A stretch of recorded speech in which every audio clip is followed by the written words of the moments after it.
ഏഷ്യയിലെ ഏറ്റവും വലിയ കൗമാര കലാമേളയ്ക്ക് തിരിതെളിയുമ്പോൾ കൊല്ലത്തെ പ്രധാന വേദിയായ ആശ്രാമം മൈതാനത്ത് കലാപ്രതിഭകളെയും കാണികളെയും വരവേൽക്കുന്നത് ഒരു കൊച്ചുകൂട്ടുകാരിയുടെ കലാവിരുതാണ്. ഈ മിടുക്കി തന്റെ ജീവനായ ചിത്രകല കൊണ്ടാണ് ഇത്തരമൊരു സ്വീകരണം ഒരുക്കുന്നത്.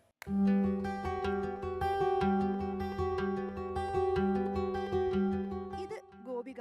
ഈ മിടുക്കി കലോത്സവ വേദിയിലെത്തിയത് മത്സരാർത്ഥിയായല്ല, കലാമാമാങ്കത്തിനെത്തുന്ന കൂട്ടുകാർക്ക് ചിത്രകല കൊണ്ടൊരു സ്വീകരണം ഒരുക്കാനാണ്.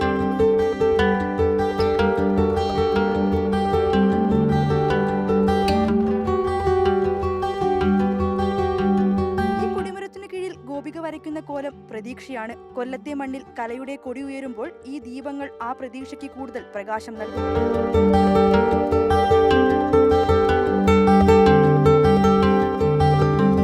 കൊല്ലം ശ്രീനാരായണ ട്രസ്റ്റ് സെൻട്രൽ സ്കൂളിലെ 9ാം ക്ലാസ് വിദ്യാർത്ഥിയാണ് ഗോപിക കണ്ണൻ. ചെറുപ്പകാലം മുതൽ ചിത്രകലയെ സ്നേഹിച്ചവൾ കണ്ണിൽ പെടുന്നതെല്ലാം കടലാസിൽ പകർത്തും. സമ്മാനങ്ങളും ഒരുപാട് വാരിക്കൂട്ടി. പ്രമുഖരിൽ നിന്നും ഏറ്റുവാങ്ങിയ ഓരോ സമ്മാനവും ഗോപികയുടെ വളർച്ചയ്ക്കുള്ള പ്രചോദനമായി. 16 കുടത്തിൽ കുട്ടികളുടെ പ്രതീകമായിട്ട്, കുട്ടികളാണ് എൻ്റെ കൂട്ടുകാരെ പോലെയുള്ളവരാണ് മത്സരിക്കാൻ വരുന്നത്. അപ്പോൾ അവരുടെ പ്രതീകമായിട്ട് 16 കുടങ്ങളിൽ വരച്ച് ഇവിടെ വെക്കുന്നുണ്ട്.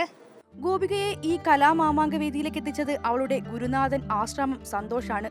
ഇദ്ദേഹത്തിന്റെ ആശയത്തിലാണ് ഇത്തരത്തിലൊരു വ്യത്യസ്ത കലാപ്രദർശനം കൊടിമരത്തിനു ചുറ്റും ഒരുങ്ങിയത്. തിരുവനന്തപുരം ഫൈനാൻസ് കോളേജിലെ വിദ്യാർത്ഥികളും സന്തോഷം ചേർന്ന് 24 മൺപാത്രങ്ങളിലായി 44 രേഖാചിത്രങ്ങളാണ് വരച്ചിട്ടുള്ളത്.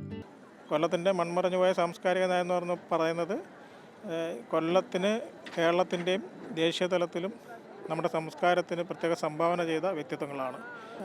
നമ്മുടെ ഈ അടുത്ത കാലത്ത് അന്തരിച്ച ചലച്ചിത്ര നടൻ കുണ്ട്ര ജോണി വരെ ഈ രേഖാചിത്രങ്ങളിൽ കടന്നു വരുന്നുണ്ട്.